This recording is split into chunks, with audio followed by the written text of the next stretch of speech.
Tapi di sisi lain ada orang yang rajin sholat, rezekinya butak bener. Anaknya mana kurus, mana korengan. Saudara hadirin ma'asyiral muslimin rahimakumullah, harus saya katakan bahwa sholat memang bukan untuk cari duit. Sholat adalah sandaran vertikal kita kepada Allah. Sedangkan soal rezeki itu berkaitan dengan sifat Allah Maha Pengasih dan Maha Penyayang. Allah Maha Pengasih, siapapun dikasih kalau mau usaha. Allah Maha Penyayang, tidak semua orang disayang oleh Allah Azza wa Jalla. Dan belum tentu banyak harta itu merupakan nikmat. Mungkin juga istidraj.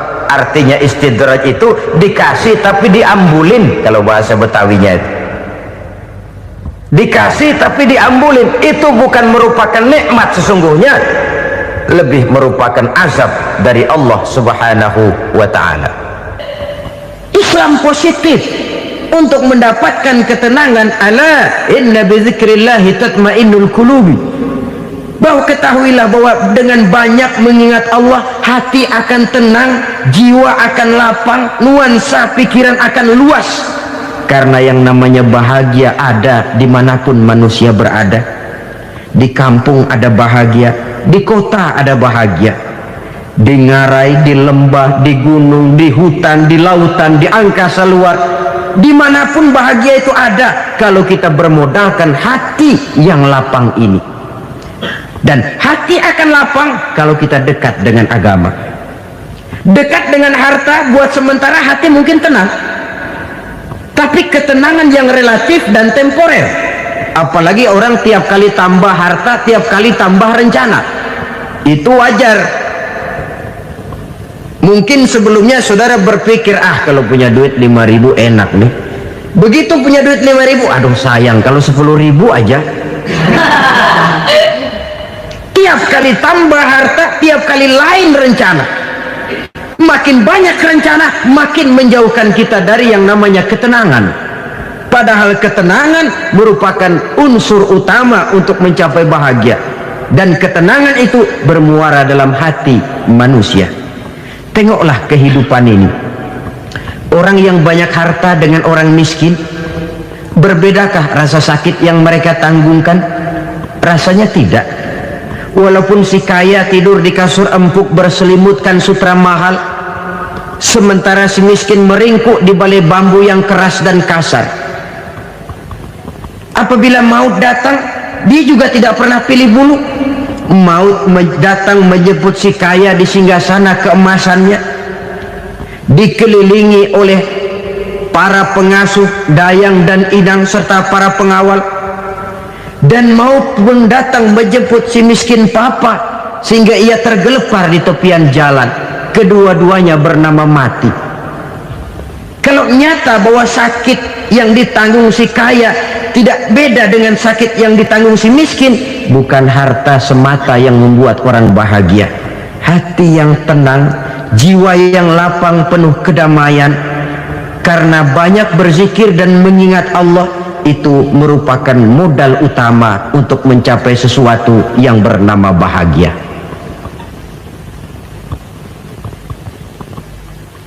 Saudara hadirin yang saya hormati, inilah yang pertama dari 4 ciri yang digambarkan oleh Nabi tentang tanda-tanda orang bahagia. Dan harus berangkat dari yang pertama ini, hati yang lapang. Ini yang harus kita miliki lebih dahulu, baru nanti akan menyusul kepada poin yang ketiga, kedua, dan selanjutnya. Sebab kalau hati sudah terisi dengan jiwa yang lapang, seluruh persoalan insya Allah akan bisa kita atasi dengan sebagaimana mestinya. Yang kedua sekarang, tanda orang bahagia menurut baginda Nabi, markabun syariah. Orang bahagia itu, kata beliau, punya kendaraan biar cepat asal lancar. Artinya kemana dia mau pergi mudah. Apa maksud hadis ini? Kalau kita kaji lebih dalam, kendaraan itu kan alat transportasi. Transportasi tidak lain adalah usaha memudahkan komunikasi. pindah dari situ kepada teori bahwa manusia adalah zon political, makhluk bermasyarakat yang tidak bisa memenuhi kebutuhan hidupnya secara sendirian. Kita memerlukan keberadaan orang lain dalam kehidupan ini. Untuk memakai baju saja kita sudah perlukan petani yang tanam kapas, pabrik yang memintal kapas jadi benang, pabrik yang menenun benang jadi kain, sampai kepada mesin jahit, sampai kepada tukang jahit. Itu cuma untuk memakai pakaian saja. Tidak seorang pun di antara kita yang sanggup memenuhi kebutuhan hidupnya secara sendiri. Kita perlu orang lain. Maka kebebasan dalam arti mutlak, kebebasan tanpa batas, itu tidak mungkin ada dalam kehidupan. Karena kita mengadakan yang disebut interaksi sosial. Setiap kegiatan kita tentu melibatkan orang lain. Menurut kita barangkali kita bebas jalan di jalan raya semaunya, tapi orang lain berkendaraan pun merasa bahwa ini ada juga jalan haknya, dan begitu selanjutnya. Oleh karena itu, maksud dari kendaraan yang cepat ini adalah khulatuhu ma'as solihin. Lingkungan pergaulannya terdiri dari orang-orang soleh. Pergaulannya luas. Kemana dia pergi ada temannya. Kesulitannya ada tempat dia cerita. Dan kesulitan kalau sudah diceritakan kepada orang lain, taruh kata orang itu tidak bisa menolong, namun menceritakannya kepada orang yang kita percayai, kan paling kurang sudah mengurangi beban jiwa, mengurangi tanggungan batin, merasa masih ada tempat kita cerita.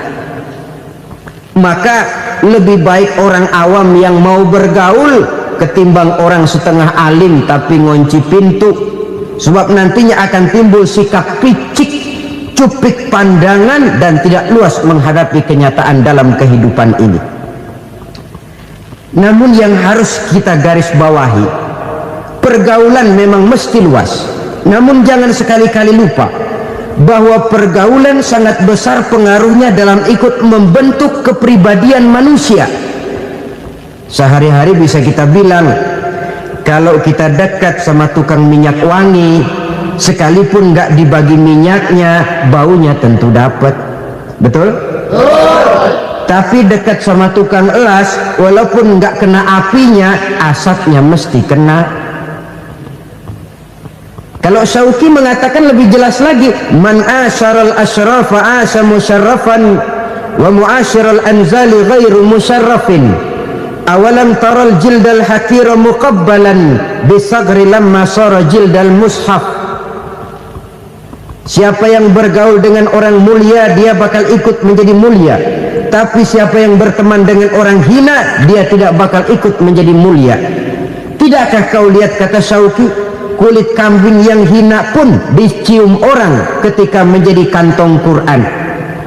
Kulit kambing hina, kalau dia sendirian gak ada yang mau cium. Tapi begitu dia bergaul dengan Quran, menjadi kantong Quran, dipakein minyak wangi, ditaruh di tempat yang tinggi, mau diambil dicium dulu, dibawa dengan penuh hormat dan hati-hati. Kulit kambing yang hina lantaran berteman dengan Quran, numpang mujur. Tapi coba lihat kalau kulit kambing berteman dengan kayu, jadi beduk, habis. Zohor dikemplang, asar dipukul. Itu pun sedikit saja, cuma salah milih teman. Yang temannya Quran dihormati orang, yang temannya kayu lantaran jadi beduk, gelap-gelap subuh orang udah kemplangi.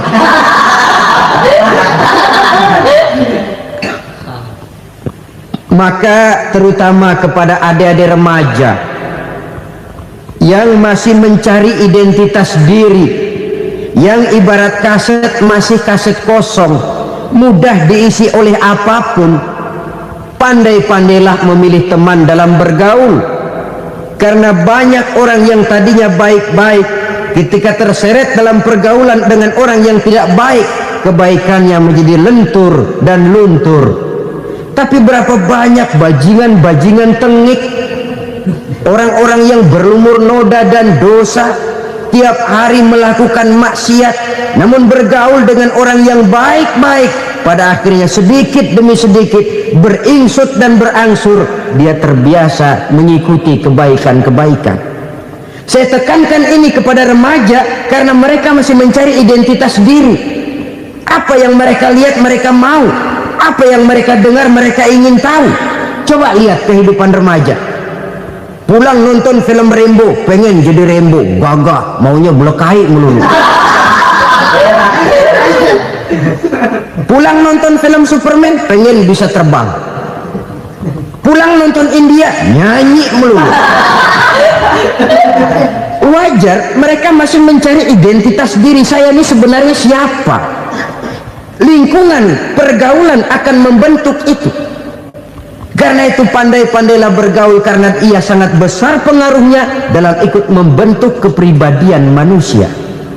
Apalagi sifat yang jelek lebih cepat menularnya ketimbang sifat yang baik. Sifat yang baik, watak yang soleh itu lambat sekali untuk menular. Tapi yang tidak baik, kan prosesnya mah kalau remaja biasanya mula-mula dengar. Karena dengar lalu pengen tahu. Karena pengen tahu lalu ngeliatin. Begitu ngeliatin kan pengen nyobain. Setelah nyobain ketagihan. Nah, ini prosesnya. Yang namanya ganja, morfin, narkotik awalnya kan begitu. Mula-mula dengar katanya kalau sudah fly to the sky, sudah melayang ke langit katanya, disitulah puncak kebahagiaan. Mulanya cuma dengar. Karena dengar pengen tahu. Karena pengen tahu lalu ngeliat, kumpul sama orang yang suka ngeganja. Setelah ngeliat, nah pengen ngerasain. Begitu ngerasain enak juga, ketagihan. Kalau sudah ketagihan jadi penyakit kronis, bisa merembet kepada yang lain. Iya, kalau orang tuanya mampu untuk beli morfin, beli ganja. Kalau tidak kan pikirannya ngayap, jemuran siapa ya gue sabar. Timbullah perbuatan-perbuatan negatif yang bermula dari salah pergaulan. Apalagi buat adik-adik remaja yang tinggal di kota-kota besar, yang pengaruh budaya, pengaruh kesenian, pengaruh struktur kehidupan yang nampak makin individualistis, di mana persaingan tajam, tensi ekonomi tinggi, orang mudah mengalami stres. Pandai-pandailah dalam bergaul, sekali lagi karena ia sangat besar pengaruhnya dalam ikut membentuk kepribadian manusia. Orang bahagia punya kendaraan yang cepat, artinya punya pergaulan yang luas, dan lingkungan pergaulannya terdiri dari orang-orang yang soleh. Kemana dia pergi ada teman, kesulitannya ada tempat dia cerita. Tapi kalau sudah menyendiri, hidup sendiri, kesulitan dipikiri sendiri, bisa mati belum waktunya. Tidak ada tempat berbagi rasa, tidak ada tempat bercerita, tidak ada tempat mengurangi beban dalam kehidupan.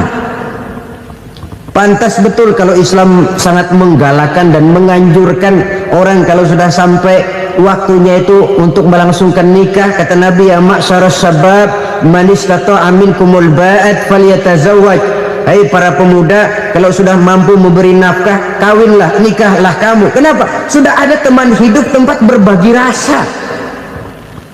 Kesulitan kalau ada tempat cerita akan lebih ringan ketimbang kita telan sendiri, walaupun bobot kesulitannya sama beratnya. Saudara-saudara kaum muslimin rahimakumullah, inilah ciri yang kedua, punya kendaraan biar cepat asal lancar. Kemana kita mau pergi gampang. Dengan kata lain, setelah hati yang luas, pergaulan yang luas. Dua. Yang ketiga sekarang, tanda orang bahagia itu menurut Nabi, misbahun mudhi'un, punya lampu yang terang. Oh, itu enggak problem. Sekarang sudah zamannya listrik masuk desa, Pak. Lampu sudah terang semua. Betul, kalau itu yang dimaksud. Tapi tidak cuma itu. Karena lampu yang dimaksud di sini, lampu yang akan menerangi seluruh perjalanan hidup. Dan perjalanan hidup itu sudah dimulai sejak kita terlahir ke alam ini sampai masuk ke alam barzah, kumpul di padang mahsyar sampai ke akhirat. Lampu yang menerangi itu yang diperlukan. Kalau lampu, katakanlah yang paling top sekarang kan lampu jenis Mercury, taruhlah itu di rumah kita, dia cuma menerangi rumah kita, menerangi hati pun tidak sanggup. Bila kita masuk ke alam barzah, alam kubur, sanggupkah si Mercury yang begitu terang menerangi alam barzah kita? Tidak sanggup lagi. Sanggupkah lampu yang ratusan watt bahkan puluhan ribu watt menerangi kehidupan di padang mahsyar? Tidak akan sanggup lagi. Kalau demikian, yang dimaksud lampu yang terang di sini apa? Tidak lain amal soleh, kebajikan yang kita lakukan dalam hidup. Itu yang akan jadi lampu penerang. Di dunia nama kita akan terang, jasad kita boleh hancur terkubur tanah, tapi nama kita akan dikenang orang. Begitulah kalau orang meninggalkan kebajikan dalam hidup seperti sekarang. Ribuan orang tiap saat berziarah ke kubur Imam Syafi'i, ke kubur Imam Malik, ke kubur Imam Ghazali, ke kubur orang yang baik-baik, orang yang soleh-soleh. Kebajikannya yang ditinggalkan, yang mengukir namanya dengan tinta emas, sehingga saudara sudah terbaring di alam kubur. Orang lewat, Allah, ini kuburannya Fulan bin Fulan, dulu ini kebaikannya Masya Allah, saya ikut merasakan. Mari kita mampir sebentar, kita Fatihah, mohon disampaikan Allah pahalanya kepada almarhum. Al-Fatihah. Itu kalau orang baik-baik. Lalu saudara tanya, Pak, orang mati dikirimin Fatihah apa nyampe pahalanya? Saya jawab, kalau saudara nggak percaya, mati dulu dah. Nanti saya Fatihain, tungguin di sana, umpama nggak sampai balik lagi kemari. Sekarang ini kan maunya otak-otakan saja, kalau nggak masuk otak nggak percaya. Padahal alam gaib itu nggak bisa diotak-otakin. Sama saja dengan saudara pernah dengar cerita kapal Tampung Mas tenggelam kan? Pernah nggak? Di mana? Ya, di laut Masalembo. Begitu ke Tampung Mas tenggelam, ratusan penumpang itu terjun ke laut, dipermainkan gelombang, berjuang menghadapi maut itu. Orang lagi timbul tenggelam di lautan, dihantam ombak, kita tengokin pakai helikopter. Pak, lagi timbul tenggelam ya? Iya, tolongin. Jangan khawatir Pak, nih saya kirim intan Pak, harganya 10 juta. Kira-kira orang yang timbul tenggelam di laut seneng nggak? Ya. Kan mahal toh intan 10 juta. Kenapa dia nggak senang? Karena intan 10 juta dalam kondisi seperti itu tidak sanggup menyelamatkan dia. Dia akan girang kalau dikirimin ban mobil bekas, dikirimin papan terentang atau bambu. Intan yang 10 juta dia nggak girang, ban mobil bekas yang 1000 perak tuh pegang, itu yang dia girang betul. Inilah sebabnya Nabi berkata, mal mayyitu fi qabrihi illa kal ghariqil mutaghawwis. Orang yang meninggal di alam kuburnya seperti orang timbul tenggelam di lautan. Yantaziru da'watan min ahli, menunggu doa dari keluarganya yang masih hidup. Duh, bapak saya sudah meninggal, saya sayang benar sama dia. Kirimin kulkas ke kuburannya Itu sama saja dengan tadi orang tenggelam di lautan dikirimi intan yang harganya 10 juta, tidak sampai. Begitulah kalau kebajikan yang kita tinggalkan dalam hidup, sudah mati pun kubur kita masih diziarahi orang. Tapi kalau jahat yang kita tinggalkan, boro-boro lah orang mau doa lewat dekat kuburan kita juga serem. Tuh bajingan no, dulu mati dipendem di situ tuh. Jangan lewat situ, ntar kesurupan, jangan. Lewat saja orang ngeri. Konon lagi membacakan Fatihah dan mengirimkan doa. Hidup pada hakikatnya adalah kesempatan untuk berbuat baik. Maka sekali kesempatan itu diberikan, manfaatkan dengan sebaiknya. Sebab kesempatan kedua tidak akan pernah ada. Kesempatan berbuat baik di sini, di akhirat sudah pembalasan namanya. Sekali kesempatan itu dicabut, dia tidak akan pernah dikembalikan lagi. Kata Iqbal, hidup tidak mundur ke belakang, Bung. berhenti diinjak orang, mundur hancur. Tidak ada kata mundur dalam hidup ini. Berhenti diinjak orang, mundur kecebur. Tidak ada kata lain, harus maju dalam kehidupan dalam artian yang positif. Hidup adalah kesempatan untuk mengumpulkan kebajikan yang sebanyak-banyaknya. Di situ nilai daripada manusia. Sekarang ini memang nggak kelihatan kok, orang yang banyak pahala sama yang banyak dosa nggak kelihatan kok.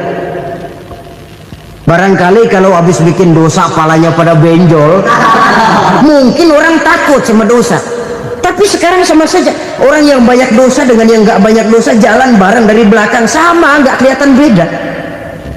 Tapi ada waktunya di mana pahala memegang peranan, di mana dosa diperlihatkan. Sama saja kalau kita bawa mobil siang, lampu kan nggak begitu berfungsi. Apa lalu bilang, alah ini lampu berat-beratin, copot-copotin aja dah. Tidak perlu begitu. Kenapa? Pada suatu saat malam senja akan datang. Bila matahari terbenam, senja pun datang, gelap mulai merayap, disitulah baru terasa perlunya lampu. Pahala begitu. Sekarang orang yang nggak ada pahalanya nggak kelihatan dalam kehidupan. Tapi pada suatu saat senja kehidupan akan datang. Ajal merenggut nyawa, malam merayap, dan hidup mulai diliputi kegelapan di alam barzah. Dikala itu kalau nggak punya lampu, alangkah malangnya kita.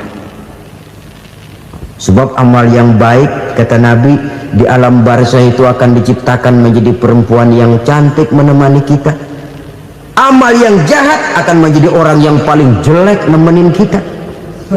Udah di tempat gelap yang nemenin jelek.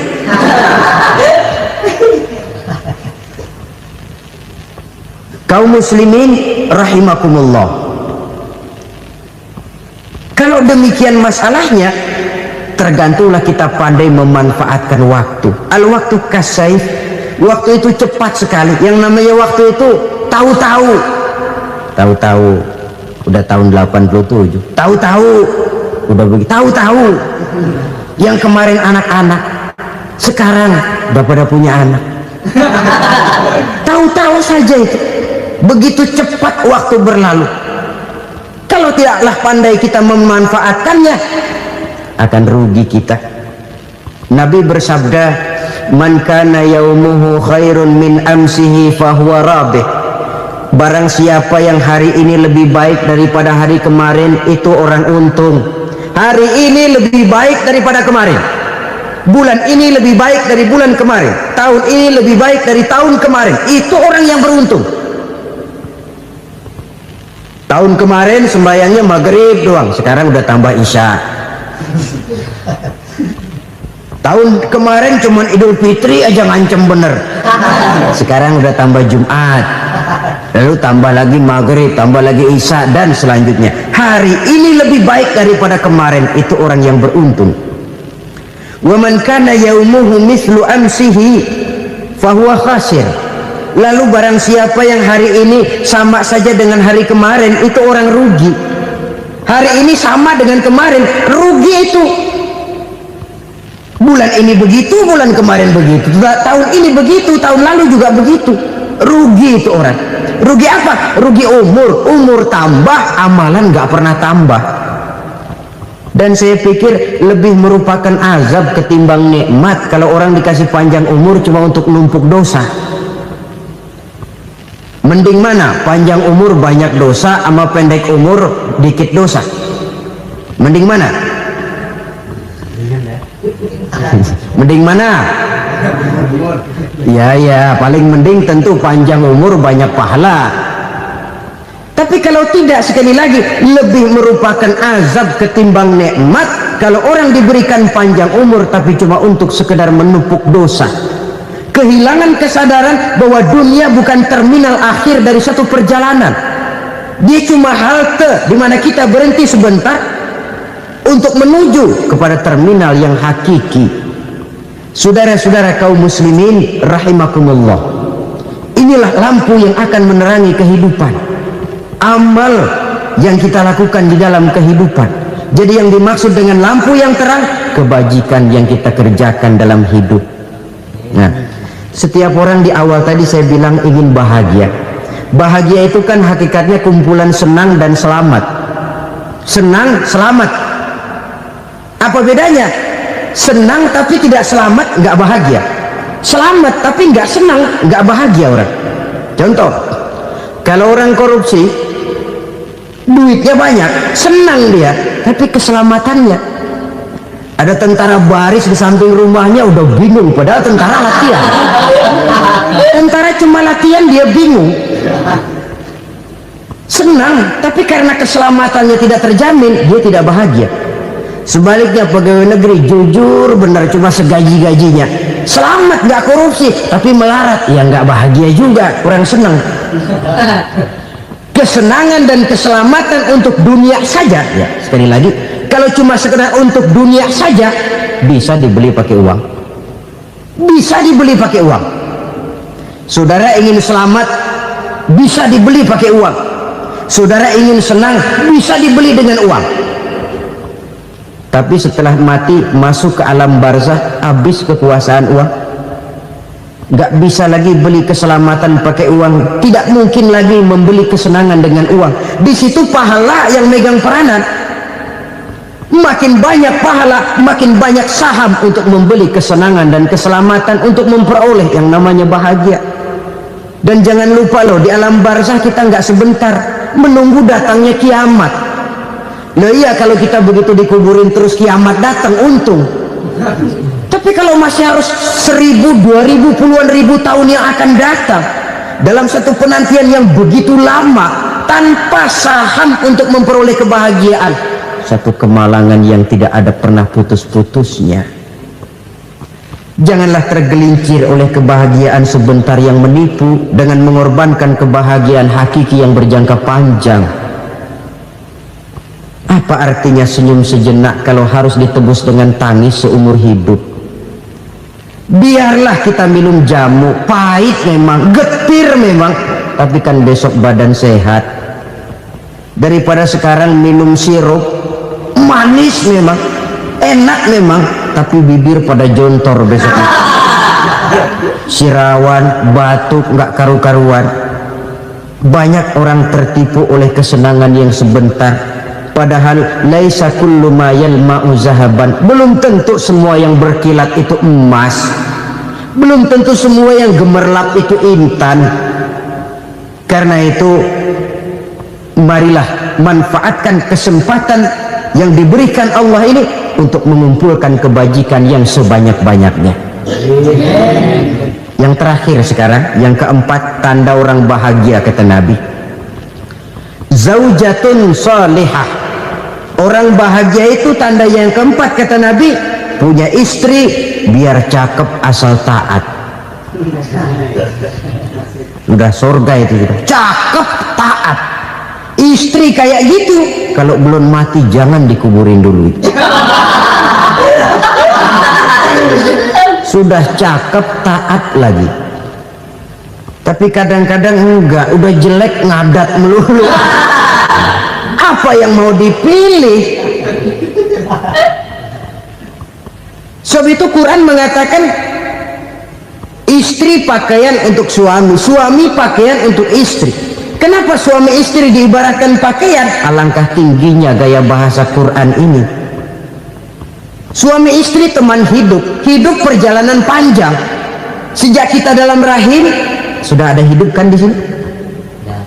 Sampai ke alam dunia, masuk ke alam barzah, kumpul di padang mahsyar, sampai menuju akhirat, itu perjalanan hidup. Carilah istri atau suami, teman hidup yang membawa manfaat tidak hanya kehidupan di dunia ini, sampai di alam barzah, sampai di padang mahsyar.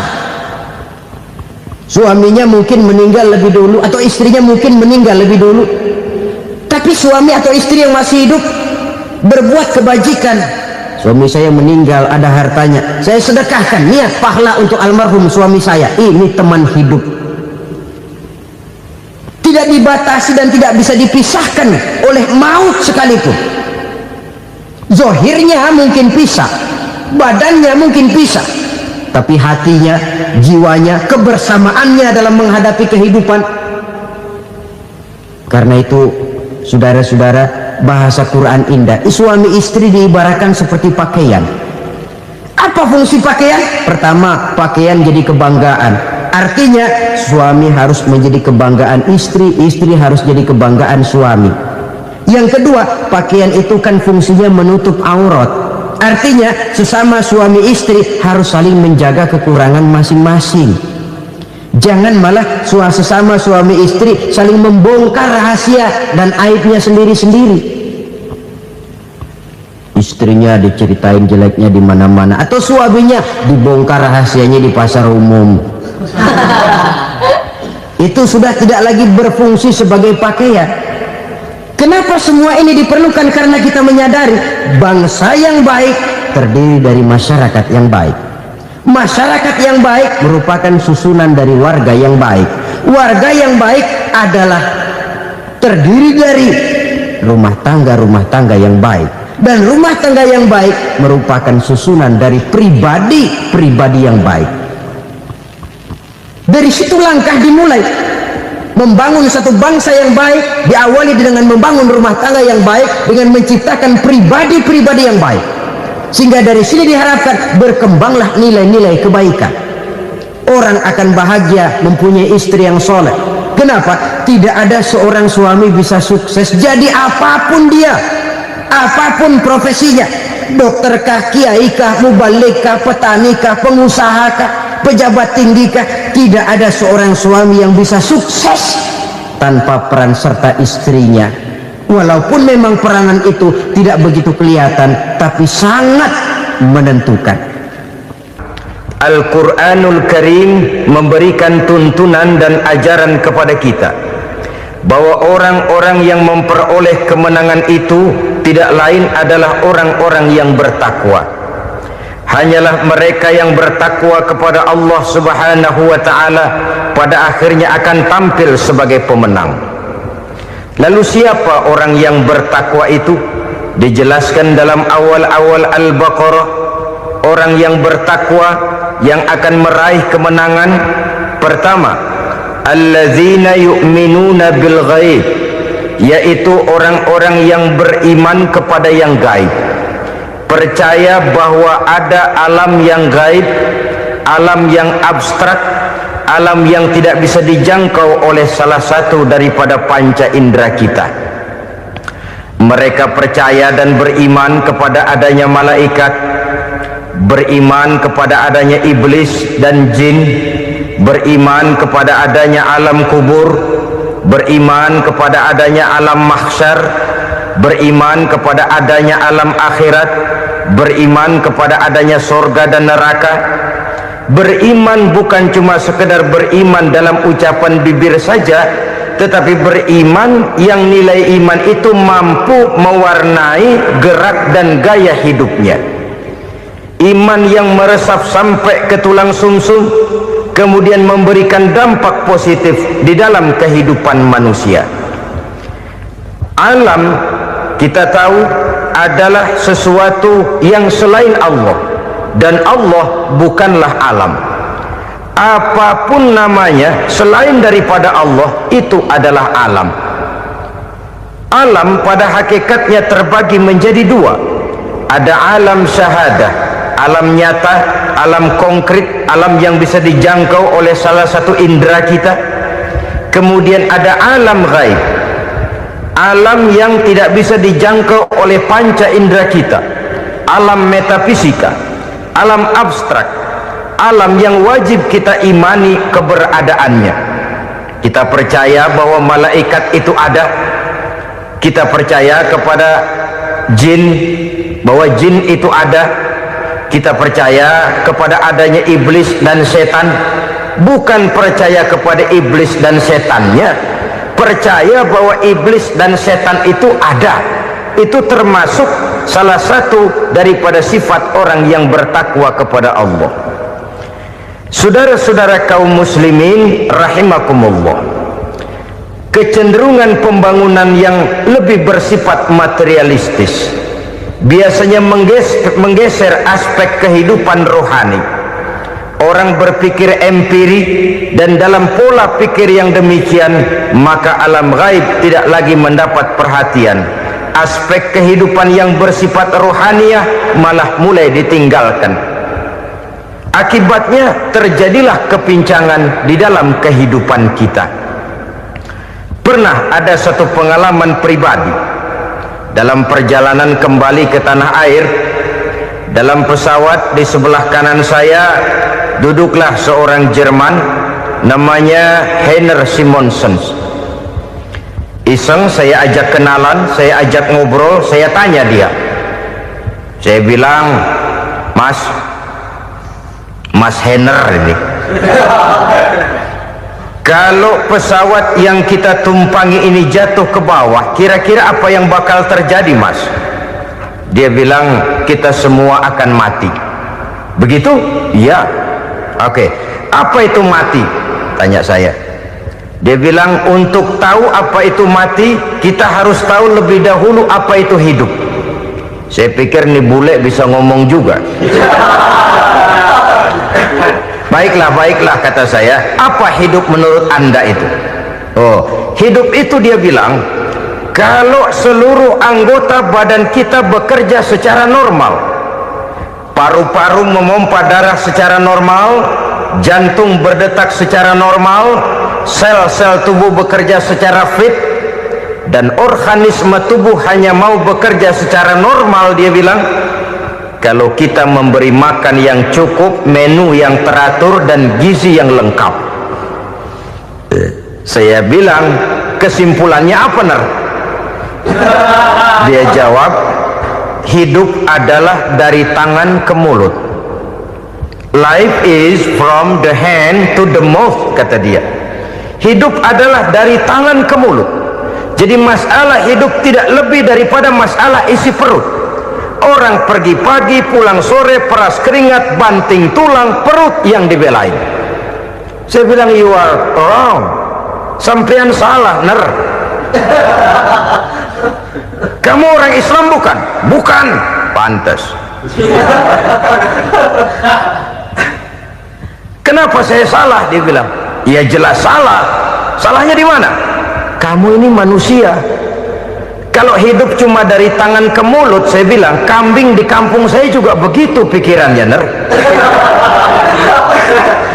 Itu kambing di kampung saya, asal perutnya kenyang, sudah hidup dia. Perkara besok bagaimana, lusa prospeknya macam mana, bulan depan ada apa, kambing nggak pernah mikir. Di kampung saya kambing juga pikirannya begitu. Kamu Kristen ya? Tadinya. Loh kok tadinya, lalu apa sekarang kamu ini? Dia bilang, sekarang saya netral. Saya tidak beragama, tapi saya percaya kepada Tuhan sebagai pencipta alam. Saya ingat benar dia bilang, I haven't any religious, but I believe to God as the creator of the world. Kenapa bisa netral begitu, Ner? Habis saya bingung, katanya. Islam bilang Islam baik, Kristen bilang Kristen baik, Hindu Buddha bilang Hindu Buddha baik, semua agama baik. Saya netral sekalian, nggak beragama. Yang penting saya percaya kepada Tuhan. Saya bilang, Ner, kamu ini kayak orang mau beli celana, lalu bingung. Yang satu bilang Levi's bagus, yang satu bilang Blue Jean hebat, yang satu bilang Wool England hebat. Celana ini hebat, celana itu bagus, celana ini hebat, semua celana bagus, kamu bingung. Akhirnya netral, tidak pakai celana. Itu juga salah. Saya pikir-pikir, kemudian saya melihat bahwa dua pola berpikir Heiner ini nampaknya sudah mulai menggejala di lingkungan masyarakat bangsa kita. Disadari atau tidak, secara jujur kita harus berkata, dua pola pemikiran Heiner ini mulai berkembang di tengah masyarakat bangsa kita. Pertama, pola pikir materialisme. Hidup adalah dari tangan ke mulut. Masalah hidup tidak lebih masalah isi perut. Itu yang perlu dibela, dan disitulah arti kehidupan. Pergi pagi, pulang sore, peras keringat, banting tulang untuk mempertahankan perut. Kalau sudah kemari cara orang berpikir, maka buat apa percaya kepada yang gaib? untuk apa sholat, untuk apa puasa, untuk apa zakat, untuk apa menghadiri majelis taklim? Tanpa kepercayaan kepada yang gaib, hidup berjalan menurut alur empiris dan materialis. Kalau sudah ke sana cara orang berpikir, biasanya orang lalu cenderung menghalalkan segala cara. Hanyalah orang yang percaya bahwa akhirat ada, hanyalah orang yang percaya bahwa alam kubur itu ada, hanyalah orang yang percaya bahwa malaikat itu ada, hidupnya akan lebih terarah dan terkendali. Karena kepercayaan kepada yang gaib, yang merupakan fase daripada kehidupan setelah hidup yang sekarang ini, mewarnai gerak pribadi seseorang di dalam dia melakukan kegiatan hidupnya. Pola berpikir materialisme, disadari atau tidak, mulai menggejala di lingkungan masyarakat bangsa kita. Hidup tidak lebih dari urusan tangan ke mulut, mulut ke tangan, tangan ke mulut. Asal perut sudah kenyang, hiduplah sudah. Perkara bagaimana prospek hari yang akan datang, bagaimana akhirat, tidak jadi persoalan. Ini yang oleh Nabi diperingatkan, ad-dunya sijnul mu'min wa jannatul kafir. Dunia adalah penjara bagi orang beriman dan surga bagi orang kafir. Dulu di zaman Belanda hadis ini pernah disalah tafsirkan, disalah artikan, digunakan sebagai senjata untuk mengkebiri dan membuat impoten umat Islam. Sudahlah umat Islam gak usah macam-macam, kata Belanda. Dunia ini kan penjara buat orang Islam, surga buat orang kafir. Di penjara jangan bertingkah.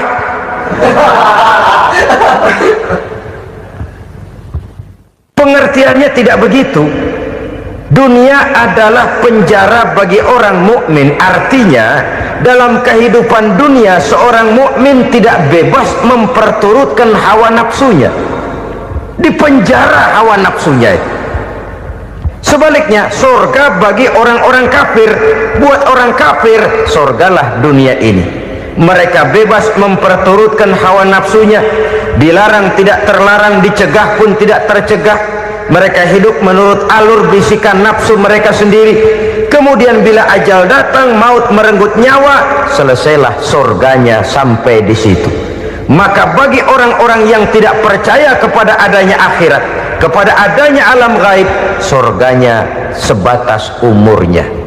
Sekali lagi, surganya sebatas umurnya. Bila umur selesai, ajal pun datang merenggut nyawa, selesailah sudah surganya sampai di situ.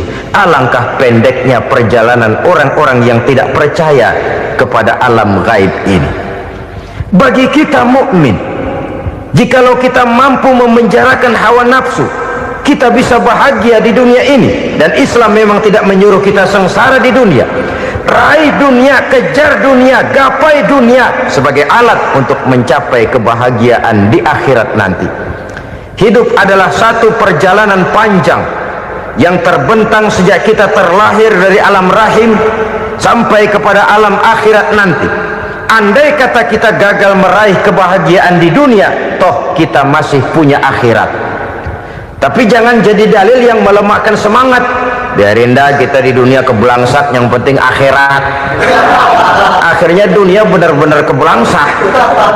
Bagaimana dunia ini bisa kita raih, dan bagaimana meraih dunia untuk menunjang kepentingan akhirat nanti. Yang kedua, dari pikiran Heiner yang saya lihat menggejala di lingkungan masyarakat bangsa kita, timbulnya manusia-manusia netral, seolah-olah Tuhan yes, agama no, sama Tuhan percaya, agama ogah. Tuhan ngangguk, giliran agama godeng. Padahal hampir dalam setiap ayat dalam Quran, kata-kata amanu biasanya bergandeng dengan wa amilus sholihat, iman dan amal soleh.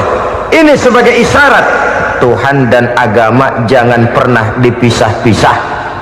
Apabila kita bertuhan, maka kita harus beragama.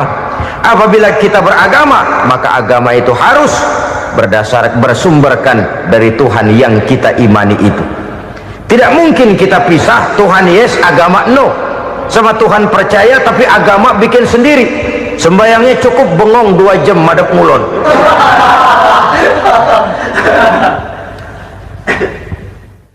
Saudara-saudara kaum muslimin rahimakumullah, jadi dengan demikian agama yang kita akui merupakan unsur mutlak di dalam pembangunan sekarang ini, merupakan bagian dari kehidupan yang menuntun kita bahwa di balik alam nyata ini, di balik alam syahadah ini ada alam gaib, dan mudabbir, murabbi, yang mengatur, yang menguasai, yang memelihara baik dia alam nyata, baik dia alam gaib, tidak lain adalah Allah Subhanahu wa ta'ala. Di sana ada satu super power, satu maha kekuatan yang kita perlu bersandar kepadanya. Sebagai makhluk nyata yang hidup di alam nyata, berbuatlah secara nyata sebagaimana harusnya kita berbuat, karena Islam jelas bukan agamanya orang pemalas. Islam jelas bukan agamanya orang yang mengajarkan setelah selesai sholat boleh duduk nggelenggem ayam-ayam ndelohom, menghitung bintang di langit sambil menunggu keajaiban. Tidak.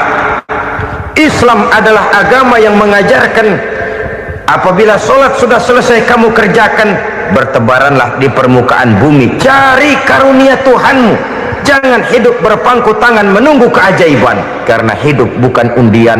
Jangan berharap untung besar tanpa mau peras keringat. Tapi di sebalik itu toh kita juga harus yakin bahwa di sisi usaha nyata yang kita lakukan ada satu super power, satu maha kekuatan gaib yang menentukan berhasil dan tidaknya usaha kita. Kepercayaan kepada hal semacam inilah yang mendorong kita untuk mempunyai sandaran vertikal, agar jikalau usaha ini berhasil kita tidak lupa diri dan lupa daratan, jikalau usaha ini gagal kita tidak putus asa dan buruk sangka, tidak cupik pandangan dan sempit hati, tapi mampu melihat persoalan dengan kacamata putih sambil husnuzon kepada Allah Subhanahu wa ta'ala. Kita percaya malaikat itu ada yang namanya raqib dan atid, mengawasi gerak hidup kita sampai kepada gerak hati kita. Ini memberikan sugesti agar kita berhati-hati, tidak sejengkal tanah pun kita bisa berlindung dari pengawasan raqib dan atid. Ada munkar nakir yang akan menyoal kita di alam kubur, ada malaikat malik penjaga neraka, ada malaikat ridwan yang menjaga surga. Kita percaya kepada adanya jin, kita percaya kepada adanya setan iblis, percaya kepada adanya, bukan mempercayai si setan si iblis lalu menjadikannya sebagai teman. Tidak, percaya bahwa mereka itu ada dan merupakan makhluk Allah yang gaib yang diciptakan Allah Azza wa Jalla. Kepercayaan kepada alam gaib memberikan motivasi terhadap gerak lahir manusia, sehingga dengan motivasi kepercayaan kepada yang gaib, gerak lahir jadi lebih terarah, jadi lebih terpelihara. Pernah seseorang bertanya, "Pak, apakah adanya akhirat bisa dibuktikan secara ilmiah?" Saya bilang tidak bisa, tidak bisa. Kenapa? Karena yang berangkat nggak pernah pulang kemari lagi. Kalau dia pulang kemari bisa kita tanya bagaimana enak di sono. Cuma secara moral saya katakan lebih beruntung orang yang percaya kepada akhirat daripada yang tidak. Sekarang saudara percaya akhirat ada, lalu saudara baik-baik di dunia, sholat, puasa, zakat, menolong orang lain, menebarkan kebajikan. Saudara mati, andai kata akhirat tidak ada, toh dalam hidup saudara sudah berbuat baik, paling tidak nama saudara akan dikenang sebagai orang baik.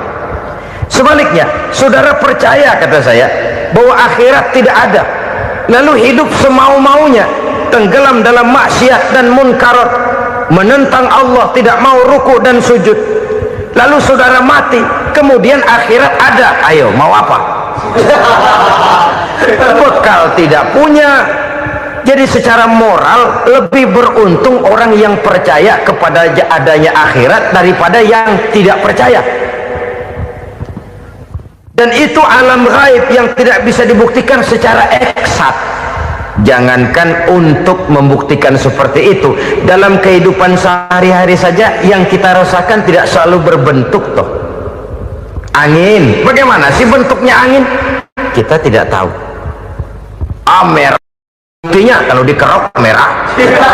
Yang merah itu kulit, yang kulit kita bukan anginnya. Sakit, rasa sakit itu ada, tapi bagaimana bentuk sakit kita nggak pernah tahu. Kalau kita makan cabai pedas, bagaimana bentuk pedas itu tidak ada, tapi rasa ada. Bentuk pedas hijau, cabainya bukan pedasnya.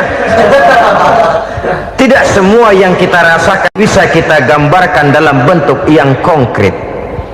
Oleh karena itu, sekali lagi bahwa kepercayaan kepada alam yang gaib mampu memberikan satu sugesti yang menata kehidupan seseorang lebih lurus, lebih terarah, dan lebih terkendali.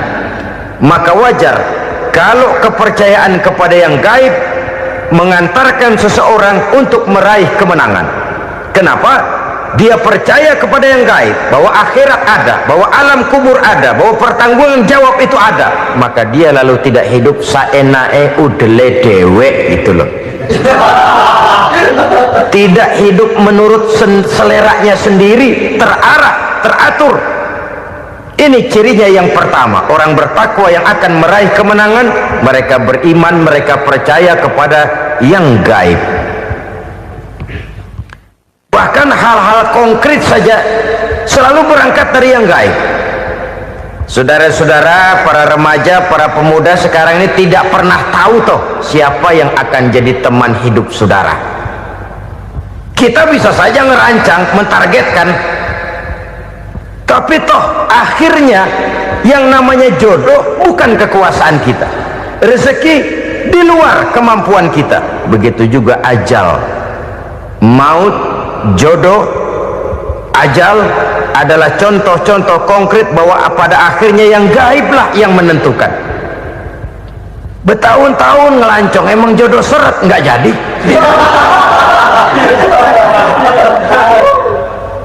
Begitu kenal baru setengah malam nginep ditangkap hansip.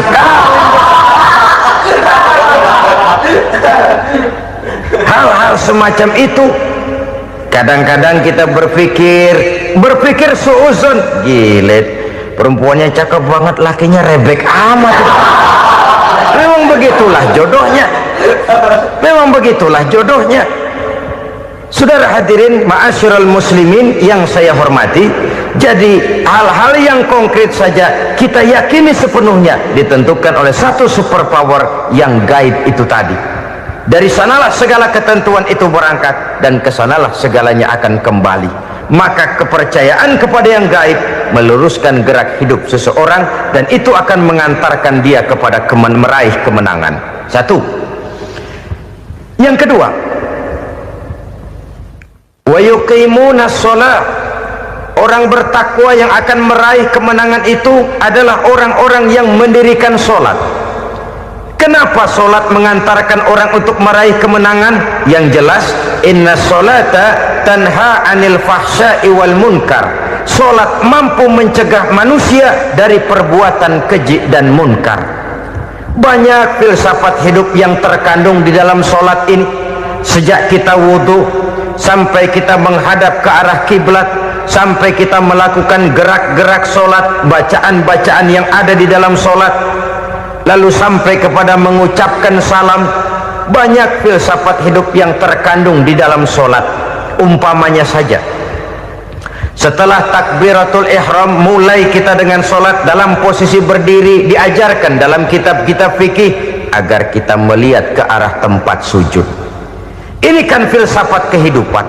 Kalau kamu sholat dalam posisi berdiri, lihat tempat sujud. Jangan sholat mata jelalatan, sebab nanti bisa mengurangi kekhusyuan. Jadi wajar kalau yang dikatakan bahwa yang paling afdal adalah shaf yang di depan. Kenapa? Secara harfiah pengertiannya akan lebih mengundang kekhusyuan. Kenapa? Kalau kita di shaf paling depan di masjid umpamanya paling banter kita lihat tembok. Tapi kalau kita soft di tengah atau di belakang, orang-orang di depan kita pun akan kelihatan. Yang bajunya loreng, yang bajunya genggang, yang bajunya macam-macam. Kita lihat, kadang-kadang kita pikirin, ada yang bajunya bolong. Kita sholat tapi dalam hati, nih orang bajunya robek, yang nggak tahu apa. Ada saja hal-hal yang mengusik kekhusyuan kita. Oleh sebab itu diajarkan dalam posisi berdiri, lihat, arahkan pandangan matamu kepada tempat sujud. Ini kan filsafat kehidupan. Maksudnya apa? Kalau lagi diri, lihat dong tempat sujud. Kalau udah di atas, ingat dong sama yang bawah. Kalau sudah tinggi, ingat dong dari mana kamu berangkat. Kalau sudah berpuasa, bantu dong yang lemah. Kalau sudah kaya, santuni dong yang miskin. Kalau sudah alim, bimbing dong yang awam. Ini filsafat kehidupan. Dalam posisi berdiri, kau lihat tempat sujud. Ini akan melahirkan kepekaan sosial, di mana seseorang mau tahu kepada orang lainnya. Bagaimanapun kaya kita, tinggi pangkat dan jabatan kita, jikalau hidup hanya untuk kepentingan perut sendiri saja, rasanya belum membawa manfaat di dalam kehidupan kita. Tapi efek yang tertinggi sesungguhnya, sholat mencegah manusia dari perbuatan keji dan munkar. Perbuatan keji dan munkar, walaupun kelihatannya mendatangkan uang, membawa keuntungan, tapi itu keuntungan semu, keuntungan sementara. Dengan menipu orang lain kita bisa dapat untung, tapi tidak membawa berkah, dan itu adalah kerugian besar dalam kehidupan kita. Maka untuk meraih kemenangan harus dimulai dengan membentuk kepribadian yang tegar, memiliki sandaran vertikal yang langsung kepada Allah Subhanahu wa ta'ala, dan itu hanya bisa kita tempuh melalui jalur ibadah formal yang sudah ditentukan Allah, yakni sholat yang 5 waktu. Untuk memperkuat itu ada sholat sunnah, rawatib, nawafil sebagai terminal kontrol cadangan untuk memelihara stabilitas temperatur batin di dalam kita berhubungan dengan zat yang maha gaib, yaitu Allah Subhanahu wa ta'ala. Orang sering bertanya, Pak, itu tetangga saya nggak sholat, duitnya nggak habis-habis, Pak. Nggak sholat tapi mobilnya tambah terus, nggak sholat tapi usahanya makin maju. Tapi di sisi lain ada orang yang rajin sholat, rezekinya butak bener, anaknya mana kurus, mana korengan. Saudara hadirin ma'asyiral muslimin rahimakumullah, harus saya katakan bahwa sholat memang bukan untuk cari duit. Sholat adalah sandaran vertikal kita kepada Allah. Sedangkan soal rezeki itu berkaitan dengan sifat Allah maha pengasih dan maha penyayang. Allah maha pengasih, siapapun dikasih kalau mau usaha. Allah maha penyayang, tidak semua orang disayang oleh Allah Azza wa Jalla. Dan belum tentu banyak harta itu merupakan nikmat, mungkin juga istidraj. Artinya istidraj itu dikasih tapi diambulin, kalau bahasa Betawinya itu. Dikasih tapi diambulin, itu bukan merupakan nikmat sesungguhnya, lebih merupakan azab dari Allah Subhanahu wa ta'ala. Agama mempunyai sistem sholat, dan kita umat Islam telah dituntun oleh Allah Subhanahu wa ta'ala yang wajibnya 5 kali dalam sehari semalam mendirikan sholat, dan itu tentu berada dalam jangkauan kemampuan manusia. Pada awalnya barangkali kita memang merasa sholat itu satu kewajiban, tapi semakin kita hayati makna, manfaat dan filsafat yang terkandung di dalam ajaran sholat, semakin sampai kita kepada keyakinan bahwa sholat adalah keperluan kita, sehingga pada waktu tertentu dinilai puncaknya, kita tidak lagi akan berkata saya wajib sholat, tapi kita akan berkata saya perlu sholat. Kalau kita sudah merasakan itu adalah keperluan kita, nah di sanalah kita baru akan merasakan ruginya kalau hal itu tidak kita laksanakan. Sepanjang kita masih berkata saya wajib sholat, kita akan lebih merasakan dia sebagai beban ketimbang sebagai keperluan. Yang jelas Allah tidak memerlukan ibadah yang kita laksanakan ini. Dengan kata lain,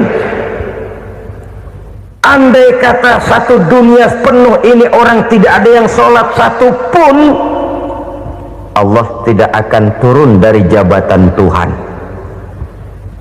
Jangan lalu berpikir kalau kita ngambek se-RW kagak sembahyang Tuhan tekor kali ini ya. Tentu tidak. Itu perlunya kita, bukan perlunya Allah. Dan pada induknya kita akan berkata, saya perlu agama. Kalau secara induk kita sudah memerlukan agama, maka konsep-konsep yang ada di dalam ajaran agama itu pun adalah juga merupakan keperluan kita. Baik dia bernama sholat, baik dia bernama puasa, baik dia bernama zakat, baik dia bernama haji, seluruhnya adalah keperluan kita. Dan sesuatu yang kita perlukan apabila tidak kita laksanakan akan melahirkan kerugian di dalam kehidupan. Jangan heran kalau kita membaca riwayat perjalanan hidup para salafus soleh, orang-orang soleh. Ada yang tahajud sampai 100 rakaat, ada yang sholat malam kakinya sampai bengkak. Kita sekalinya bengkak biri-biri. Ada yang sholat membaca surah dalam Al-Quran sampai khotam Quran. Kok mau? Mereka sudah merasakan itu keperluan. Itu saja soalnya. Satu saat pun jikalau kita merasa bahwa itu keperluan saya, kita pun akan melaksanakan seperti itu. Keperluan saya dalam kehidupan. Inilah yang kedua. Yang ketiga, orang bertakwa yang akan meraih kemenangan itu, wa mimma razaqnahum yunfikun. Mereka membelanjakan sebagian daripada rezeki yang diberikan Allah kepada mereka. Mereka infakkan di jalan Allah. Ada satu dialog menarik. Satu hari seorang anak muda bertemu dengan seorang kakek-kakek yang sudah dikenalnya baik. Bertanyalah anak muda ini, "Kek, umur kakek berapa tahun?" 15 tahun, kata si kakek. Anak kakek berapa orang? 1. Harta kakek berapa banyak? 15 juta. Si anak muda ini bengong, lalu protes, "Kok kakek bohongin saya?" "Kenapa?" "Saya tahu umur kakek 70 tahun. Kenapa ngaku 15? Saya tahu anak kakek 5. Kenapa bilang 1? Saya tahu kakek miliuner, miliaran uang kakek. Kenapa ngaku cuma 15 juta? Begini, kata si kakek tadi. Benar, umur saya 70 tahun. Tapi dari umur yang 70 tahun itu baru 15 tahun terakhir ini saya merasakan ibadah kepada Allah, meninggalkan maksiat, jauh dari segala macam munkarat. Maka yang 15 tahun inilah yang benar-benar saya rasakan sebagai umur saya. Benar anak saya 5, tapi yang 4 susah diatur. Cuman 1 rasanya nih yang bakal jadi si buah hati, belahan jantung, pelanjut cerita penerus sejarah. Cuma 1 ini yang saya harapkan, yang akan jadi anak soleh, yang akan membuat saya menerima pensiunan pahala. Kalau yang 4 apek dah, nggak ada harapan. Yang 1 nyekek botol mulu. Oh begitu, iya. Lalu kenapa kakek bilang harta kakek cuma 15 juta padahal saya tahu kakek uangnya miliaran, depositonya banyak? Ya karena 15 juta itulah yang saya ingat yang pernah saya belanjakan di jalan Allah. Saya merasa itulah harta saya yang sebenarnya. Yang miliaran yang saya simpan di bank kelak, kalau satu saat saya mati, akan jadi rebutan di antara anak-anak saya. Iya kalau anak saya soleh kayak yang 1 ini. Kalau yang 4 tadi udah tulen dia bakal berantem dah berebut tuh. Jadi 15 juta yang saya belanjakan di jalan Allah inilah yang saya merasakan benar-benar harta saya yang sesungguhnya. Dialog ini patut menjadi bahan renungan kita bersama. Diberikan kita umur 40, 50, 60, 70, 80, berapa tahun dari umur yang diberikan itu yang jalan mulus? yang kita gunakan untuk melaksanakan ibadah. Banyak harta kita simpan di bank, di lemari, di dompet, di tas, tapi berapa yang sudah kita depositokan di jalan Allah yang akan menemani kita di hari kita kembali nanti? Maka orang bertakwa yang akan meraih kemenangan, wa mimma razaqnahum yunfikun, mereka membelanjakan sebagian dari rezeki yang diberikan Allah di jalan Allah subhanahu wa ta'ala. Ma'asyiral muslimin rahimakumullah, zahirnya memang kita memberikan kepada orang lain, tapi hakikatnya kita menyimpan untuk diri kita sendiri. Kita memberikan kepada yatim piatu 25.000, zahirnya kita memberikan si yatim, hakikatnya kan kita cuma nyimpan. Saya berikan, titip kepadamu, ini untuk saya di akhirat. Kau boleh belikan baju, kau boleh belikan untuk memakan, kau boleh bayarkan sekolahmu, ini untuk saya. Hakikatnya kita nyumbang masjid 1 juta, zahirnya kita berikan kepada panitia masjid, tapi hakikatnya kan cuma titip 1 juta ya, untuk saya di alam kubur nanti. Silahkan kau boleh belikan semen, ini uang, belikan besi, belikan pasir, saya cuma sekedar titip untuk kepentingan saya. Hakikatnya kita cuma sekedar menitip. Sebagaimanapun pada hakikatnya, apapun yang kita miliki dalam kehidupan kan cuma sekedar hak guna pakai, bukan hak milik mutlak. Harta kita, rumah kita, kendaraan kita, kebun kita, pabrik kita, hak guna pakai saja.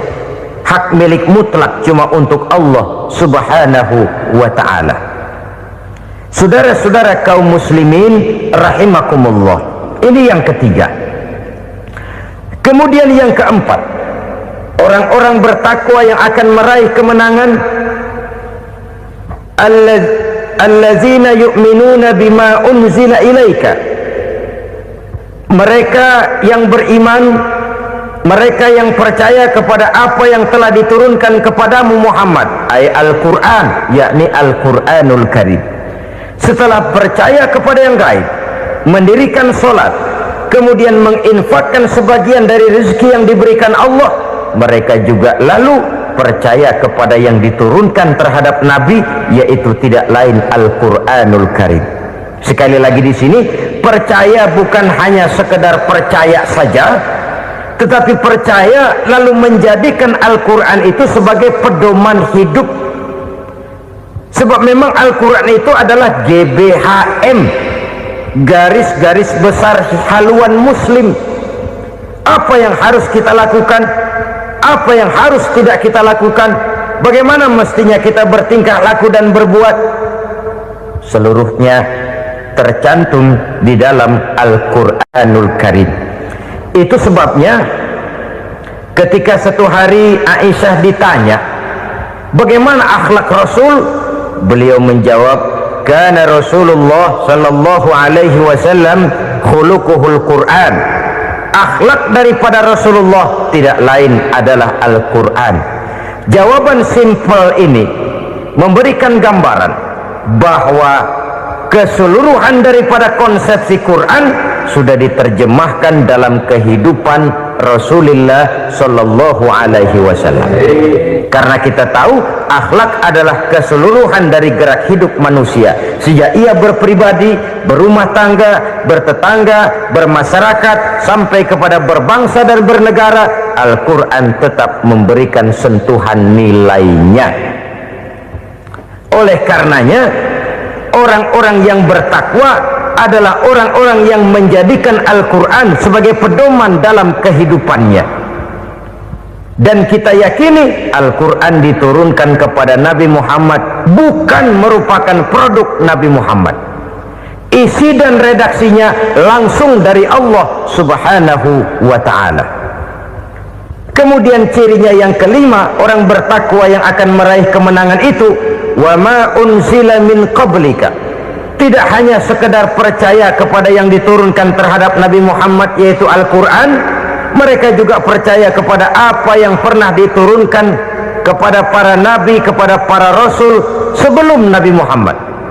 Percaya kepada adanya suhuf, percaya kepada adanya Taurat, percaya kepada adanya Injil, percaya bahwa Allah dahulunya sudah menurunkan Taurat kepada Musa, percaya bahwa Allah sudah menurunkan Injil kepada Isa, percaya Injil ada, Taurat ada, diturunkan Allah untuk Isa dan Musa, tetapi tidak wajib mengamalkannya karena kita sudah diberikan Al-Quranul Karim.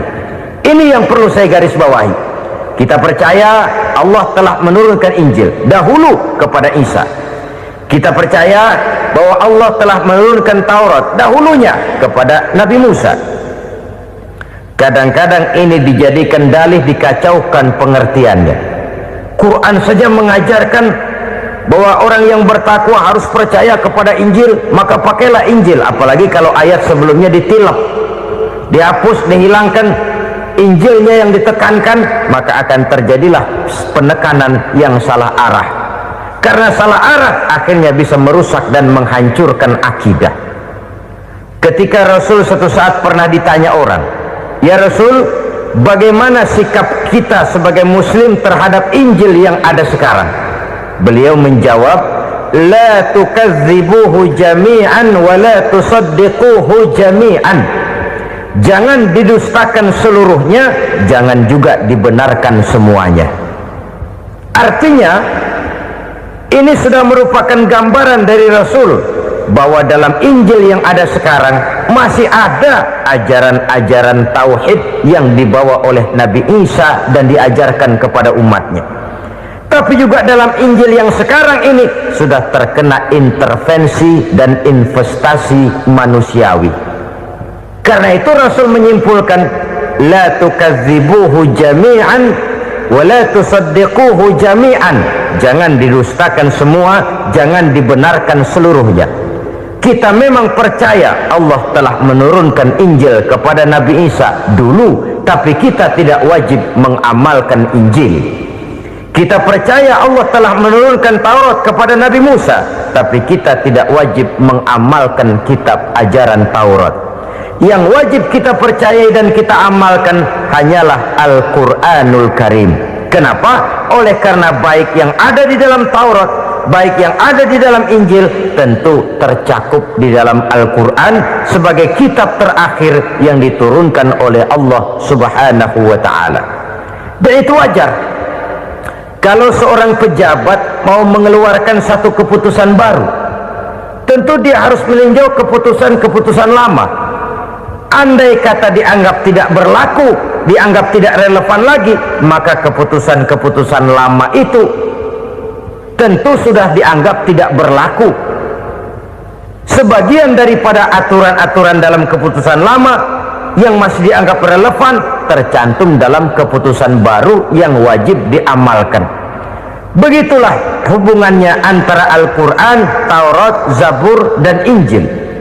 4 kitab samawi yang diturunkan Allah masing-masing kepada Zabur untuk Nabi Daud, Taurat untuk Nabi Musa, dan Injil untuk Nabi Isa alaihi wassalatu wassalam. Ketiga-tiga kitab itu kita percayai adanya. Kita yakini Allah telah menurunkan Zabur, Taurat, dan Injil, tapi kita tidak wajib mengamalkannya. Yang wajib kita mengamalkannya sekarang ini tidak lain hanyalah Al-Quranul Karim saja, karena ia mencakup apa yang ada di dalam Zabur, apa yang ada di dalam Taurat, dan apa yang ada di dalam Injil. Keotentikannya bisa dipertanggungjawabkan. Ya, tapi kan Nabi Muhammad sudah mati 14 abad yang lalu, dan di zaman beliau Al-Quran kan belum dikodifikasikan, belum ditulis. Bagaimana keotentikannya bisa dipertanggungjawabkan? Mudah saja. Allah berjanji, inna nahnu nazzalna dzikra wa inna lahu lahafizun. Kami yang menurunkan Al-Quran dan kami yang akan menjaga dan memeliharanya. Allah turunkan Quran, Allah menjaganya. Bagaimana cara Allah menjaga Al-Quran itu? Banyaknya orang-orang yang hafaz Al-Quran. Hafaz Al-Quran 30 juz, 114 surah, 6.666 ayat. Sehingga jangankan satu kata, Jangankan satu ayat, satu kalimat saja berubah sudah akan timbul reaksi dan mudah dimengerti. Kenapa? Banyak orang-orang yang hafaz Al-Quran. Sedangkan pada setiap akhir tahun biasanya malaikat Jibril selalu mengadakan checking terhadap ayat-ayat yang diturunkan pada waktu itu. Di zaman Nabi sendiri sudah ada usaha kodifikasi. Dan yang lebih luar biasa lagi, sampai hari ini tidak seorang pun mampu membuat satu ayat saja semacam Al-Quran. Ke bahasa manapun dia diterjemahkan, naskah aslinya tetap ikut, rujukan dasarnya tetap ada. Berdasarkan itu maka tidak mungkin terjadi penyelewengan terhadap atau pemalsuan terhadap ayat-ayat Al-Quranul Karim. Kesuciannya, keotentikannya, kemurniannya bisa dipertanggungjawabkan. Ma'asyiral muslimin rahimakumullah. Oleh karenanya, konsepsi dasar daripada ajaran Islam ini memang tidak lain adalah Al-Quran dan Sunnah. Isi daripada agama Islam yang merupakan iman, Islam dan ihsan, konsepsi dasarnya tidak lain adalah Al-Quran dan Sunnah Rasulullah Sallallahu Alaihi Wasallam. Maka yang kita perlukan sekarang ini adalah terjemahan Al-Quran di dalam kehidupan kita. Dengan demikian, maka gaya kehidupan yang lebih Qurani itulah yang kita dambakan. Kita perlu memang terjemahan Quran dalam bahasa Inggris, dalam bahasa Belanda, dalam bahasa Jepang, tapi yang lebih kita perlukan adalah terjemahan Quran di dalam kehidupan kita. Konsekuen, tidak memanipulasi, ringan sama kita jinjing, berat sama kita pikul. Jangan kalau lempengan ayat Quran tuh kira-kira enak diamalin, keras teriakan kita. Giliran kira-kira ayat Quran itu mukul kepala kita sendiri, diam kita. Itu ciri yang pernah disindir Allah dalam awal-awal Baqarah juga. Ciri beragamanya orang yang munafik. Kullama adha'a lahum masyawfi, kata Allah, wa iza azlama alaihim qamu. Apabila terang mereka jalan, apabila gelap mereka berhenti. Artinya kalau kira-kira di Islam nguntungin, rame-rame pada teriak Islam. Tapi ketika diminta untuk berjuang, ketika dituntut untuk berkorban, rame-rame mengundurkan diri. Nasib agama tidak ubahnya seperti daun pisang yang dikait orang di tepi jalan lantaran tak berpayung di ketika hari hujan. Manakala hujan usailah sudah, daun itu pun dicampakkan di tepi jalan, diinjak pula orang nan lalu. Artinya orang menjadikan agama cuma sebagai lipstick, decoration only, tidak konsekuen. Hanya pada saat-saat kelihatannya Islam membawa keuntungan, rame-rame orang teriak-teriak tentang Islam. Tapi jikalau diminta berjuang, jikalau dituntut untuk berkorban, biasanya rame-rame juga mengundurkan diri. Jangan heran kalau mayoritas hitungan kita, tapi minoritas peranan kita. Kalau kita mengaku dan memproklamirkan diri sebagai umat Nabi Muhammad, sebagai pengikut beliau, apa sih identitasnya, ciri-cirinya? Inilah yang akan kita bicarakan pada kesempatan ini, bersumber dari surah Al-Fatah ayat 29. Allah Subhanahu wa ta'ala menjelaskan Muhammadur Rasulullah, bahwa Nabi Muhammad itu adalah utusan Allah, pesuruh Allah, walladzina ma'ahu, dan orang-orang yang bersamanya, orang yang mengikuti ajarannya, para sahabatnya, kita ini para pengikutnya, mempunyai ciri atau identitas. Dalam ayat ini ada 5 ciri yang dijelaskan. Pertama, asyidda'u 'alal kuffar. Pengikut Nabi Muhammad bersikap tegas kepada orang-orang kafir. Apa artinya tegas di sini? Saudara-saudara, tegas di sini artinya bukan main marah-marahan, tidak ngajak berkelahi, bukan juga menantang perang. Tegas di sini artinya mempunyai prinsip, mempunyai garis yang nyata di dalam keyakinan beragama. Garisnya apa? Tidak lain, lakum dinukum waliyadin. Bagi Tuhan agama Tuhan, bagi kami agama kami. Silahkan Tuhan melaksanakan agama Tuhan, kami akan melaksanakan agama kami. Kami menghormati Tuhan, Tuhan pun menghormati kami. Tetapi soal agama tidak usah dicampur adukkan. Identitas semacam ini perlu kita tegakkan kembali. Sebab apa? Sebab di zaman sekarang orang mulai mengaburkan nilai-nilai kebenaran dari agama, yang pada akhirnya menanamkan sikap ngambang terhadap agama. Misalnya kita ini dibuai dengan kalimat yang kelihatannya bagus tapi sebenarnya mengandung racun. Kata orang, jangan fanatik, semua agama kan bagus, semua agama benar, semua agama thayyib. Terus terang saja, saya bukan tidak setuju dengan kalimat itu. Saya beranggapan kalimat itu belum sempurna. Semua agama benar, jangan titik di situ, itu baru sekedar koma. Semua agama benar, koma, bagi penganutnya masing-masing, titik. Semua agama baik, koma, bagi penganutnya masing-masing, titik. Bagi kita yang muslim, yang benar Islam. Dan seorang muslim yang berani membenarkan semua agama, seorang muslim yang berani berkata semua agama benar, sekurang-kurangnya munafik kalau tidak menjadi murtad. Wah Pak, itu namanya fanatik dong. Betul. Yang tidak boleh kan fanatik kepada suku, yang tidak boleh kan fanatik kepada guru, tapi fanatik kepada agama dalam arti berpegang teguh kepada agama merupakan bagian daripada kehidupan beragama. Hanyalah kalau umat Islam ini fanatik dengan agamanya, dia akan konsekuen, baik melaksanakan, mengamalkan maupun mengembangkan agamanya. Saya cinta kepada suku saya, tapi tidak lalu fanatik. Cinta suku boleh, fanatik kepada suku salah.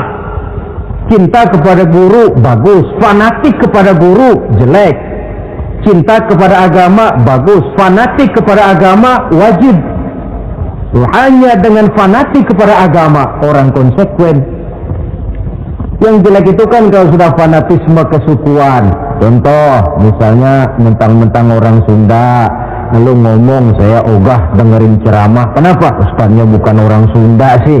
Ini nggak bener, emangnya Nabi Muhammad kelahiran Ciamis? Kan tidak. Toleransi ada tempatnya, tetapi tidak menyangkut masalah-masalah ritual, tidak menyangkut masalah-masalah ibadah. Soal bikin jalan umum, mari bersama saudara-saudara kita yang lain agama membangun puskesmas, mari bersama-sama menjaga keamanan, mari sama-sama. Tapi kalau sudah menyangkut masalah ibadah, kembali kita kepada prinsip lakum dinukum waliyadin. Bagi Tuhan silahkan melaksanakan agama Tuhan, kami pun akan melaksanakan agama kami. Silahkan menyebarkan agama, tetapi jangan kepada orang yang sudah beragama. Ini batas toleransi. Jangan menyebarkan agama kepada orang yang sudah beragama. Maka dalam sejarah sudah dibuktikan, alhamdulillah, kalau kita mau objektif menilai sejarah, ketoleransian umat Islam itu sudah dibuktikan oleh fakta sejarah. Tetapi tanpa harus mengorbankan nilai-nilai akidah, keyakinan-keyakinan yang harus kita jaga dan kita pertahankan. Taruhlah kita sekarang masih disanggup berkata dan berpendirian semacam itu. Anak kita, keturunan kita, generasi yang akan datang, jikalau ditanamkan rasa ngambang terhadap agama, lambat laun akan makin tipis nilai-nilai religius itu melekat di dalam jiwanya. Dan akibatnya akan rawan kemajuan macam apapun, modernisasi macam apapun, kalau sudah terlepas dari kaitan kehidupan beragama, tidak akan banyak menolong untuk mensejahterakan umat manusia. Asyidda'u 'alal kuffar, bersikap tegas kepada orang-orang kafir. Ini sikap yang pertama, identitas yang pertama. Yang kedua, ruhama'u bainahum, kasih sayang kepada sesama mereka. Kalau kepada orang kafir tegasnya bukan main, tapi kembali ke dalam, kembali kepada sesama muslim, kasih sayang setengah mati. Saling asah, saling asih, saling asuh, saling mengalah buat kepentingan yang lain. Ini sudah dicontohkan dalam sejarah ketika Rasulullah dan para sahabat hijrah ke Madinah. Orang Madinah yang menyambut kedatangan orang Makkah itu kan disebut Ansor. Betul apa betul? Nah, orang Makkah ini yang hijrah ke Madinah disebut kaum Muhajirin. Apa orang Madinah menyambut kedatangan orang Makkah itu mentang-mentang orang asli Madinah lalu tolak pinggang? Kamu kemari pendatang ya, awas jangan bertingkah. Tidak. Masing-masing malah mencari saudara. Karena apa? Persaudaraan dalam Islam diikat dengan akidah. Artinya ini dari manapun orang datang, apapun warna kulitnya, bahasa apapun yang dia pakai, jikalau akidahnya sama, dia saudara kita. Hadirin, terus terang saja ya, banyak orang-orang yang tidak senang kalau melihat umat Islam sampai bersatu. Maka segala macam cara mereka lakukan agar kita jangan bersatu. Terang-terangan menghantam Islam, tidak mungkin orang berani. Kenapa? Saya pikir sebodoh-bodohnya umat Islam, dia masih fanatik sama agamanya. Dia masih sanggup bilang, "Mas, gue emang gak sembahyang, tapi agama gue lu hina, gue bacok lu." Itu kan positif, fanatisme agama namanya. Maka orang menghantam Islam itu lalu gak berani terang-terangan. Caranya belajar dari Van der Plas, belajar dari Snokor-Gronya. Mau menghantam Islam, masuk ke tengah-tengah umat Islam. Pakai peci, kalau perlu pakai sorban, pakai sorban. Tidak bisa assalamualaikum, latihan assalamualaikum. Hantam Islam dari dalam. Caranya, kalau perlu dibuatkan merek-merek Islam, yang mereknya Islam tapi tujuannya bikin kacau dalam Islam. Muncullah yang namanya Islam ingkar sunnah, muncul yang namanya Islam sejati, Islam, mereknya Islam, tujuannya bikin kacau dalam Islam. Kalau dia sudah mengkafirkan orang lain yang tidak sepaham dengan dia, tidak mau bermakmum kepada orang yang sepaham dengan dia. Kalau cara ini tidak kena, mereka putar lagu lama. Apa lagu lama itu? Lagu khilafiyah. Lagu lama itu supaya kita sengketa sesama kita, mempersoalkan hal-hal kecil, waktu terbuang, energi habis untuk mempermasalahkan hal yang tak pernah kunjung selesai. Sering kejadian toh di kampung-kampung, yang satu pakai usolli, yang satu tidak, lalu pisah RT. Yang satu azan sekali Jumatan, yang satu 2 kali, lalu bangun masjid lagi. Yang satu kunut, yang satu tidak, asaholo. Persoalan yang semacam ini sampai kiamat tidak akan kunjung selesai. Oleh karena itu potensi yang besar ini tidak tersalurkan dengan wajar karena kita centang perenang di dalam, tidak pandai menjaga kesatuan dan persatuan sebagai modal dasar untuk berbuat yang lebih baik. Adalah lebih baik kita ini mencari titik-titik persamaan dan bukan memperbesar pola perbedaan. Ruhama'u bainahum, kasih sayang sesama mereka. Imam Ghazali memberikan contoh, kun kal yadain wala takun kal uzunain. Hai umat Islam, hiduplah kamu seperti 2 tangan. Saling asah, saling asuh, saling mengalah buat kepentingan yang lain. Coba lihat 2 tangan kita, rukunnya bukan main. Kalau tangan kanan maju ke depan, kata yang kiri, oke, saya mengalah. Dia mundur ke belakang. Kiri di depan, kata kanan, sekarang giliran saya ngalah. Dia mundur ke belakang. Akhirnya kita jalan lenggang. Enak nggak dilihat orang? Coba kalau nggak ada yang mau ngalah. Tangan kanan ke depan, kata yang kiri, gue juga bisa. Dia ke depan lagi. Depan kayak robot kita jalan. Lalu mekanisme kerjanya, tangan kanan kerjanya bagus-bagus toh. Salaman tangan kanan, tanda tangan kanan, hitung duit tangan kanan, ambil kue tangan kanan. Kiri nggak pernah protes, tahu posisi. Memang tugas saya bidang pembersihan, ya pembersihan saja dilakoni. Artinya apa ini? Yang satu dengan yang lain saling memperkuat walaupun komposisinya berbeda. Dicontohkan dalam perjalanan kehidupan sahabat Nabi. Sahabat Nabi yang paling terkenal itu 4 orang. Sayyidina Abu Bakar, Sayyidina Umar bin Khattab, Sayyidina Utsman bin Affan, Sayyidina Ali bin Abi Thalib. 4 sahabat ini kalau kita lihat komposisinya, keahliannya lain-lain. Coba, ada Sayyidina Abu Bakar, ini sahabat merangkap mertua. Kalau bahasa sekarang, Abu Bakar ini disebut kiai diplomat. Kiai karena beliau orang alim, diplomat karena pandai bersiasat, ahli politik. Kemampuan berpolitiknya digunakan buat kepentingan agama. Sebab siapapun yang berpolitik untuk kepentingan agama, tentu kita doakan.